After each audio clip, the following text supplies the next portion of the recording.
بالله العلي العظيم وأشهد أن لا إله إلا الله وحده لا شريك له وأشهد أن محمدا عبده ورسوله وصفيه وخليله وخيرته من خلقه اللهم صل على محمد النبي وعلى أزواجه أمهات المؤمنين وعلى ذريته وأهل بيته وصحابته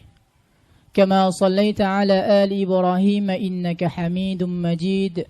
أما بعد رب اشرح لي صدري ويسر لي أمري واحلل عقدة من لساني يفقه قولي السلام عليكم ورحمة الله وبركاتهขอความสุขสันติความเมตตาความจำเริญจากอัลลอฮฺซุบฮานะฮูวะตะอาลาได้ทรงโปรดประสบกับบรรดาท่านพี่น้อง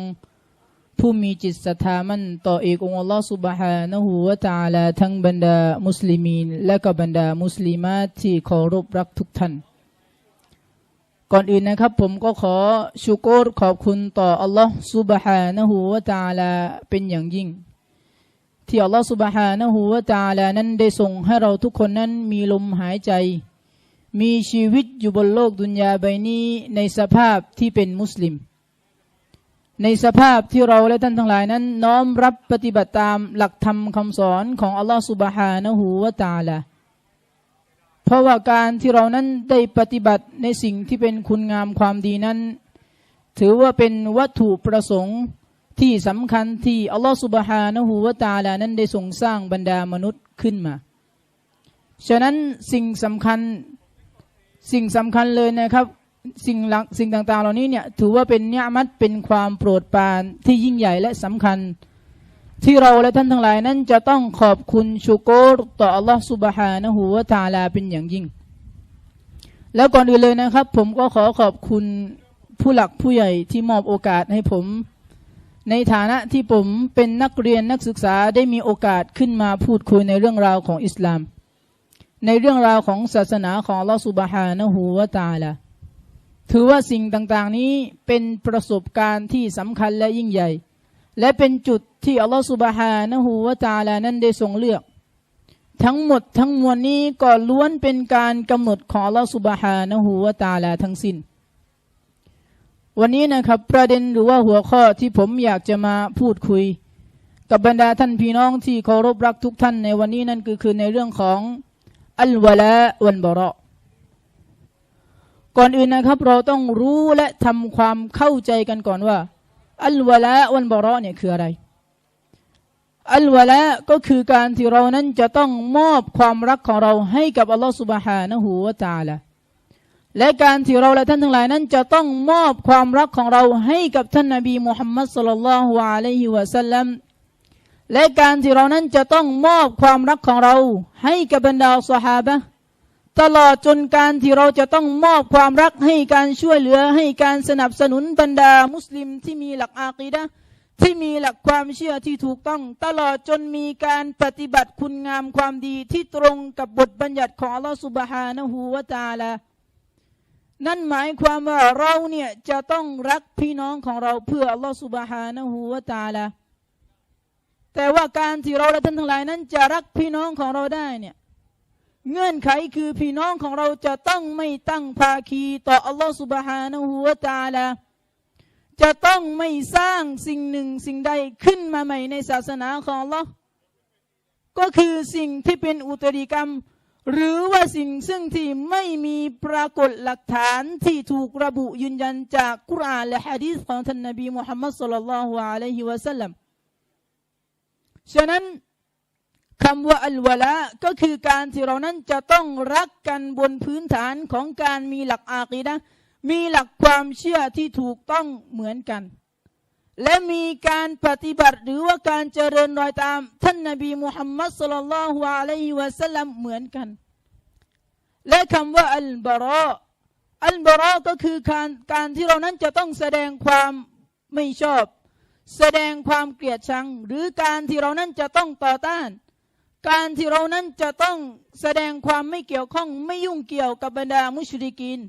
บรรดามุนาฟิกีนหรือว่าบรรดาฟาซิกีนทั้งหลาย และบรรดาสิ่งต่างๆที่เป็นอุตริกรรมที่เกิดขึ้นทั้งหลายและสิ่งที่เป็นความผิดบาปทั้งปวงเพราะสิ่งต่างๆเหล่านี้นั้นเป็นคุณลักษณะของบุคคลที่ยืนตรงข้ามกับอัลลอฮฺซุบฮานะฮูวะตะอาลาเป็นคุณลักษณะของผู้ที่สวนทางกับคำสอนของท่านนบีมุฮัมมัดศ็อลลัลลอฮุอะลัยฮิวะซัลลัมตลอดจนสิ่งที่ไม่ตรงกับบรรดาซอฮาบะห์และไม่ตรงกับบรรดามุมินผู้ศรัทธาทั้งหลายฉะนั้นคำว่าอัลบะรอก็คือการที่เราและท่านทั้งหลายนั้นจะต้องแสดงความบริสุทธิ์จากสิ่งที่ไม่ถูกต้องกล่าวคือสิ่งที่เราจะต้องไม่ยุ่งเกี่ยวสิ่งที่เราจะต้องไม่รักกันการที่เราจะต้องไม่เกี่ยวข้องกันก็เพื่ออัลลอฮฺซุบฮานะฮูวะตะอาลาฉะนั้นคำว่าอัลวะลาวัลบะรอ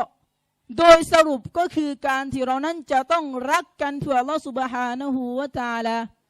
และการที่เราและท่านทั้งหลายนั้นจะต้องโกรธเกลียดกันไม่รักกันก็เพื่ออัลลอฮฺซุบฮานะฮูวะตะอาลาพี่น้องรู้หรือไม่ว่าอะไรคือคำนิยามของคำว่าอิสลามบรรดานักวิชาการหรือว่าบรรดาอุลามะเขาให้คำนิยามแบบไหนอย่างไรเกี่ยวกับอิสลามบรรดานักวิชาการหรือว่าบรรดาอุลามะเขาให้คำนิยามแบบไหนเกี่ยวกับอิสลามบรรดานักวิชาการหรือว่าบรรดาอุลามะที่อยู่บนมันฮัจสลับที่อยู่บนแนวทางของสลาฟุสซอลิห์เนี่ยเขาจะมีคำนิยามที่อยู่บนความเข้าใจของกิตาบุลลอฮ์และสุนนะของท่านรอซูลุลลอฮ์ศ็อลลัลลอฮุอะลัยฮิวะซัลลัมและพวกเขาเหล่านั้นก็จะเห็นพ้องตรงกันและจะตอบเป็นเสียงเดียวกันว่าอัลอิสลามก็คืออัลอิสติสลามุลิลลาฮิบิตเตาฮีดวัลอินกิยาดุละฮูบิตตาอะติวัลบะราอะตุมินัชชิรกิวะอะห์ลิอัลอิสลามก็คือการที่เราและท่านทั้งหลายนั้นจะต้องจำนนน้อมรับต่ออัลลอฮฺซุบฮานะฮูวะตะอาลาด้วยกับการมีอากีดะห์มีเตาฮีดต่ออัลลอฮฺซุบฮานะฮูวะตะอาลาวัลอินกิยาดุละฮูบิตตาอะห์และการที่เราและท่านทั้งหลายนั้นจะต้องจำนนหรือว่ายินยอมต่ออัลลอฮฺซุบฮานะฮูวะตะอาลาด้วยกับการเชื่อฟังอัลลอฮฺซุบฮานะฮูวะตะอาลาวัลบะราอะตุมินัชชิรกิวะอะห์ลิและการที่เราและท่านทั้งหลายนั้นจะต้องแสดงความบริสุทธิ์จากการตั้งภาคีกล่าวคือการที่เราจะต้องไม่ยุ่งเกี่ยวการที่เราจะต้องไม่เกี่ยวข้องการที่เราจะต้องไม่แสดงการที่เราจะต้องแสดงความรู้สึกโกรธเกลียดต่อการตั้งภาคีและสิ่งที่จะนำพาไปสู่การตั้งภาคีทั้งหลายฉะนั้นนะครับในฐานะที่เราและท่านทั้งหลายนั้นเป็นบุคคลที่ดำรงอยู่บนการปฏิบัติหรือว่าการเจริญรอยตามแนวทางที่วางอยู่บนหลักการแล้วเนี่ยเป็นสิ่งสำคัญนะครับที่เราและท่านทั้งหลายนั้นจำเป็นอย่างยิ่งที่จะต้องแสดงจุดยืนของการมีอัลวะลาวัลบะรอเพราะการมีอัลวะลาวัลบะรอนั้นเป็นอุซูลเป็นรากฐานสำคัญของมุสลิมแต่กับกันในสังคมมุสลิมบางสังคมเป็นจำนวนมากนะครับที่ไม่รู้จักอัลวะลาและบะรอจึงทำให้สังคมบางสังคมเนี่ยเกิดฟิตนะห์มากมายเกิดความสับสนวุ่นวายก็อันเนื่องมาจากว่าสังคมมุสลิมของเราไม่จำแนกไม่แยกระหว่างสัจธรรมและความเท็จไม่แยกระหว่างสิ่งที่เป็นเตาฮีดและชิริกไม่แยกระหว่างสิ่งที่เป็นสุนนะห์และไม่ใช่สุนนะห์เพราะว่าอัลลอฮฺซุบฮานะฮูวะตะอาลาได้ส่งบรรดารอซูลได้ประทานกุรอานลงมาก็เพื่อจำแนกแยกระหว่างสัจธรรมและความเท็จเหมือนที่อัลลอฮฺซุบฮานะฮูวะตะอาลาได้ทรงกล่าวถึงวัตถุประสงค์ที่กุรอานถูกประทานลงมาที่อัลลอฮฺได้บอกว่าشهر رمضان الذي أنزل فيه القرآن هدى للناس وبينات من الهدى والفرقان شهر رمضان الذي أنزل فيه القرآن هدى للناس เดือนรอมฎอนนั้นเป็นเดือนซึ่งที่กุรอานถูกประทานลงมาเพื่อเป็นทางนำให้แก่บรรดามวลมนุษย์ทั้งหลายกล่าวคือเป็นทางนำแก่บรรดาผู้คนทั้งหลายวะบัยนาติมินัลฮุดาวัลฟุรกานและเป็นหลักฐานอันชัดเจนเกี่ยวกับทางนำนั้นและเป็นสิ่งที่เกี่ยวกับสิ่งที่จะมาแยกจำแนกระหว่างสัจธรรมและความเท็จ นี่คือหลักการที่อัลลอฮฺซุบฮานะฮูวะตะอาลาได้บอกเราและถูกระบุยืนยันอยู่ในอัลกุรอานฉะนั้นการมีอัลวะลาวันบะเราะห์เป็นสิ่งที่สำคัญมากก็คือการที่เราจะต้องรักกันเกลียดกันก็เพื่ออัลลอฮฺซุบฮานะฮูวะตะอาลาเพราะการมีอัลวะลาวันบะเราะห์นั้นจะทำให้เราและทั้งหลายนั้นมีอากีดะห์มีหลักอีมานมีหลักเตาฮีดที่สมบูรณ์เหมือนที่มีหะดีษบทหนึ่งที่ถูกบันทึกโดยอบูดาวูดรายงานจากท่านอบีอุมามะห์ว่าท่านนบีมุฮัมมัดศ็อลลัลลอฮุอะลัยฮิวะซัลลัมได้ทรงกล่าวว่ามันอะฮับบะลิลลาฮิวะอับฆฎลิลลาฮิวะอะฏอลิลลาฮิวะมะนะอะลิลลาฮิฟะกอดิสตักบะลัลอีมานท่านนบีบอกว่าบุคคลใดใครก็ตามแต่ที่เขานั้นได้รักกันเพื่ออัลลอฮฺซุบฮานะฮูวะตะอาลาว่าอับฆฎลิลลาห์และได้โกรธเกลียดกันก็เพื่ออัลลอฮฺซุบฮานะฮูวะตะอาลาว่าอัฏอลิลลาห์และได้ให้กันก็เพื่ออัลลอฮฺซุบฮานะฮูวะตะอาลาว่ามานะอะลิลลาห์และได้หักห้ามกันตักเตือนซึ่งกันและกันก็เพื่ออัลลอฮฺซุบฮานะฮูวะตะอาลาฟะกอดิสตักบะลันอีมานท่านนบีบอกว่าคุณลักษณะของผู้ที่รักกันโกรธเกลียดกันให้กันหักห้ามกันเพื่ออัลลอฮ์เนี่ยท่านนบีบอกว่าฟะกอดิสตักบะลันอีมานโดยแน่นอนแล้วโดยแน่แท้แล้วเนี่ยคนคนนั้นได้ทำให้การอีมานการศรัทธาของเขานั้นสมบูรณ์แล้วนี่คือสิ่งที่ท่านนบีมุฮัมมัดศ็อลลัลลอฮุอะลัยฮิวะซัลลัมนั้นได้ทรงบอกเราและเป็นสิ่งที่เราและท่านทั้งหลายนั้นจะต้องน้อมรับโดยปราศจากตรรกะความคิดของตัวเองและสิ่งที่เราและท่านทั้งหลายนั้นไม่สามารถที่จะปฏิเสธได้ไม่สามารถที่จะหลีกเลี่ยงได้เลยนั่นก็คือบทบัญญัติของอัลลอฮฺซุบฮานะฮูวะตะอาลาที่อัลลอฮฺซุบฮานะฮูวะตะอาลานั้นได้ทรงกล่าวถึงคุณลักษณะของบุคคลที่เป็นมิตรหรือให้การสนิทสนมกับบรรดาผู้ที่ปฏิเสธต่ออัลลอฮฺซุบฮานะฮูวะตะอาลาที่อัลลอฮฺซุบฮานะฮูวะตะอาลาได้ทรงกล่าวว่าترى كثيرا منهم يتولون الذين كفروا لبئس ما قدمت لهم أنفسهم أن سخط الله عليهم وفي العذاب هم خالدون ترى كثيرا منهم الله سبحانه وتعالى ได้บอกว่าเจ้าจะเห็นมากมายในหมู่ผู้คนทั้งหลายก็คือท่านนบีมุฮัมมัดศ็อลลัลลอฮุอะลัยฮิวะซัลลัมเนี่ยจะเห็นมากมายในหมู่พวกเขาทั้งหลายยะตะวัลลาวนัลลซีนะกะฟะรูที่พวกเขาเหล่านั้นให้การเป็นมิตรให้การสนิทสนมกับบรรดาผู้ที่ปฏิเสธศรัทธาต่ออัลเลาะห์ซุบฮานะฮูวะตะอาลาแล้วเราก็ได้กล่าวต่ออีกว่าละบิซะมากัดดะมัตละฮุมอันฟุซุฮุมอันซะคิตัลลอฮุอะลัยฮิมอัลลอฮ์บอกว่าช่างเลวร้ายจริงๆสิ่งที่พวกเขาเหล่านั้นได้ประกอบเอาไว้ล่วงหน้านั่นหมายความว่าช่างเลวร้ายจริงๆสิ่งที่บรรดามนุษย์ทั้งหลายเนี่ยได้ปฏิบัติเอาไว้ล่วงหน้าแล้วอัลลอฮ์บอกว่าช่างเลวร้ายจริงๆละฮุมอันฟุซุฮุมอันซะคิตัลลอฮุอะลัยฮิมแล้วอัลลอฮ์บอกว่าสำหรับพวกเขาเหล่านั้นอันเป็นเหตุทำให้อัลลอฮ์ซุบฮานะฮูวะตะอาลาทรงโกรธกิ้ววะฟิลอาซาบิฮุมคอลิดูนแล้วเราก็ได้บอกว่าและสำหรับพวกเขาเหล่านั้นจะคงอยู่ในการลงโทษของอัลลอฮฺซุบฮานะฮูวะตะอาลาตลอดกาล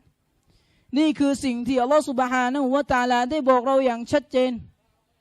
และเป็นสิ่งที่เราท่านทั้งหลายนั้นจะต้องนำมาสู่การปฏิบัติ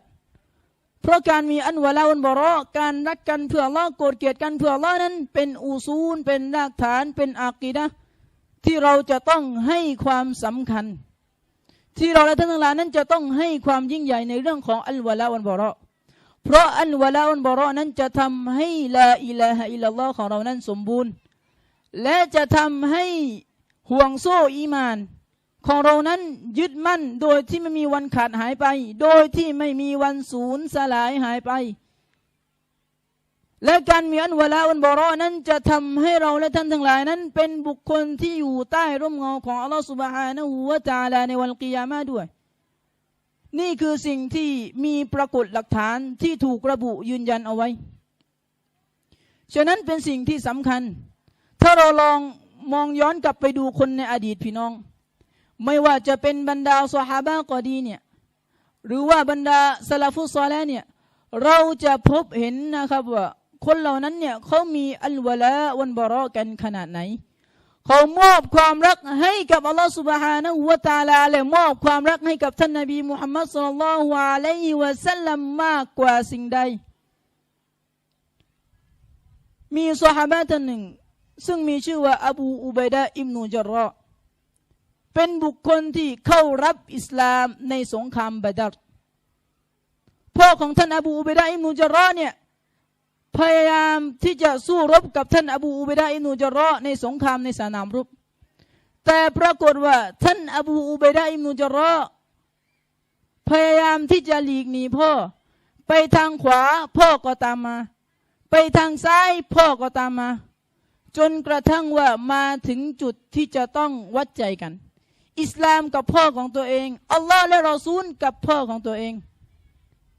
นั่นหมายความว่าคนในอดีตเขารักท่านนบีมุฮัมมัดศ็อลลัลลอฮุอะลัยฮิวะซัลลัมชนิดที่สามารถตายแทนท่านนบีได้เลยเขารักอัลลอฮ์และรอซูลมากกว่าพี่น้องครอบครัวเครือญาติของตัวเองจึงมีอายะห์อัลกุรอานที่ถูกประทานลงมาในช่วงสงครามซึ่งมีหลายสายรายงานนะครับที่อัลลอฮฺ سبحانه และ تعالى ได้ทรงบอกว่า لا تجد قوما يؤمنون بالله واليوم الآخر يوادون من حاد الله ورسوله ولو كانوا آباءهم أو أبناءهم أو إخوانهم أو عشيرتهم อัลลอฮฺ سبحانه และ تعالى ได้บอกว่าเจ้าจะไม่พบกลุ่มชนหนึ่งกลุ่มชนใดนั่นหมายความว่าท่านนบีมุฮัมมัดศ็อลลัลลอฮุอะลัยฮิวะซัลลัมเนี่ยจะไม่พบกลุ่มชนหนึ่งกลุ่มชนใดที่ศรัทธาต่ออัลลอฮฺซุบฮานะฮูวะตะอาลาและศรัทธาต่อวันอาคิเราะห์ยูวาดูนมันฮัดดัลลอฮุวะรอซูละห์ที่พวกเขาเหล่านั้นจะรักหรือจะชอบบรรดาผู้ที่ฝ่าฝืนบรรดาผู้ที่ดื้อดึงต่ออัลลอฮ์และรอซูลของพระองค์วะลากานูอาบาอะฮุมเอาอับนาอะฮุมเอาอิควานะฮุมเอาอาชีเราะตะฮุมถึงแม้ว่าคนคนนั้นเนี่ยจะเป็นพ่อของพวกเขาจะเป็นลูกของพวกเขาหรือว่าจะเป็นพี่น้องของพวกเขาหรือว่าจะเป็นเครือญาติของพวกเขานั่นหมายความว่าไม่ว่าจะเป็นใครก็แล้วแต่นะครับให้เรามีจุดยืนของการมีอันวะลาอันบะเราะห์และเป็นสิ่งที่สำคัญนะครับที่ผมอยากจะมาฝากในวันนี้สุดท้ายนี้นะครับผมก็ขอให้พี่น้องทุกท่านนะครับเป็นบุคคลที่ยืนหยัดอยู่บนหลักธรรมหลักการของอัลเลาะห์ซุบฮานะฮูวะตะอาลาและขอให้พี่น้องทุกท่านเป็นบุคคลที่อยู่ใกล้ชิดกับท่านนบีมุฮัมมัดศ็อลลัลลอฮุอะลัยฮิวะซัลลัมในวันกิยามะห์ก็สุดท้ายนี้ผมก็ขอเชิญท่านมูซานานะครับ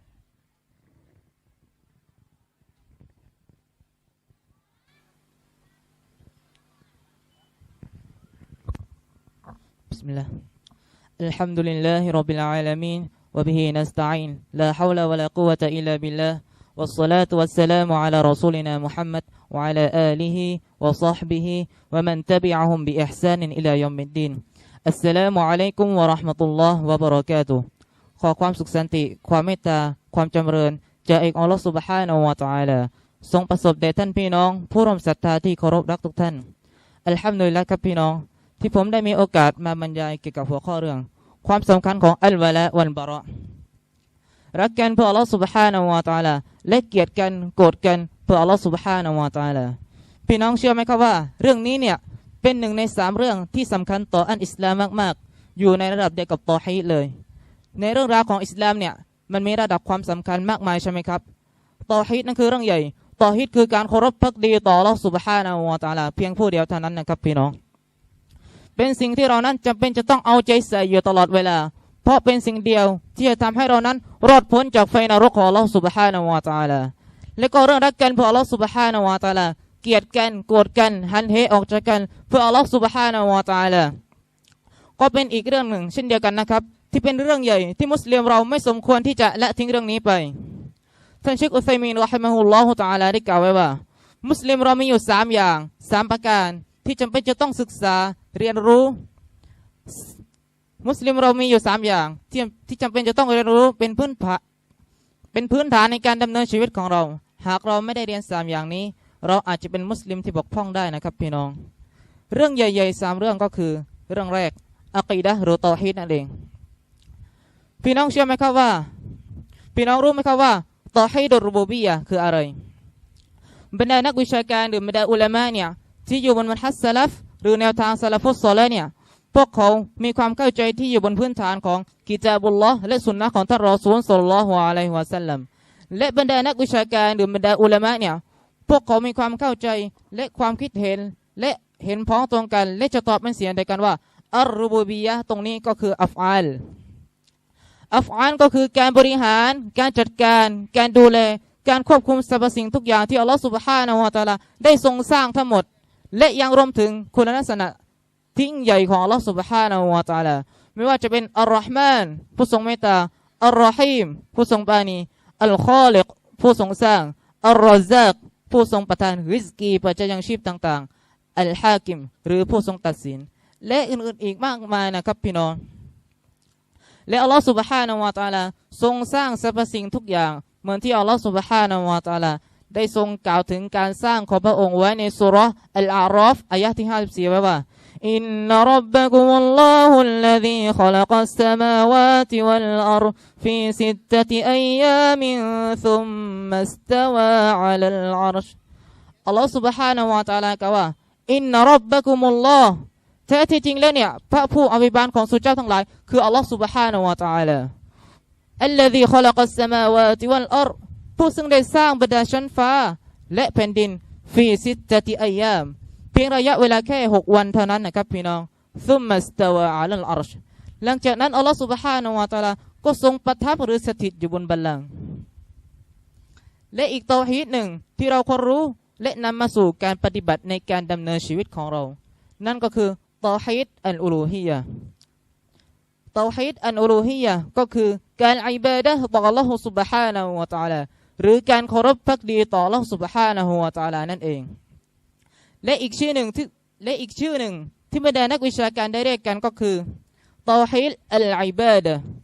และการเคารพภักดีต่ออัลลอฮฺซุบฮานะฮูวะตะอาลาเนี่ยเป็นวัตถุประสงค์ที่อัลลอฮฺซุบฮานะฮูวะตะอาลาได้ทรงสร้างมนุษย์มาอีกด้วย